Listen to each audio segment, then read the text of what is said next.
হর হর মহাদেব। বছরের এই বিশেষ সময়টাতে গোটা দেশ জয় ভোলানাথ ধ্বনিতে মুখরিত হয়ে ওঠে।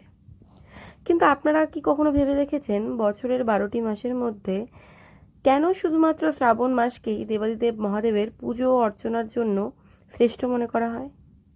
কেন লক্ষ লক্ষ ভক্ত খালি পায়ে হেঁটে মাইলের পর মাইল গিয়ে শিবলিঙ্গে জল ঢালে? আর কি ঘটেছিল পৌরাণিক যুগে যার জন্য শ্রাবণ মাস এবং শিব পুজো একে অপরের সমর্থক?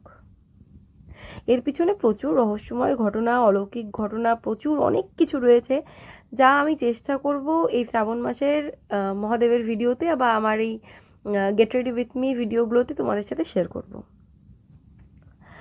আমরা জানবো সমুদ্র মন্থনের সেই ঘটনা, নীলকণ্ঠ হয়ে ওঠার পেছনের গল্প এবং আধ্যাত্মিক দৃষ্টিকোণ থেকে শ্রাবণ মাসের আসল শক্তি। তো আমি সবার কাছে অনুরোধ করব যে এই ভিডিওগুলো বা এই সিরিজটা তোমরা মিস করো না। শ্রাবণ হলো সনাতন পঞ্জিকা বা হিন্দু ক্যালেন্ডারের পঞ্চম মাস।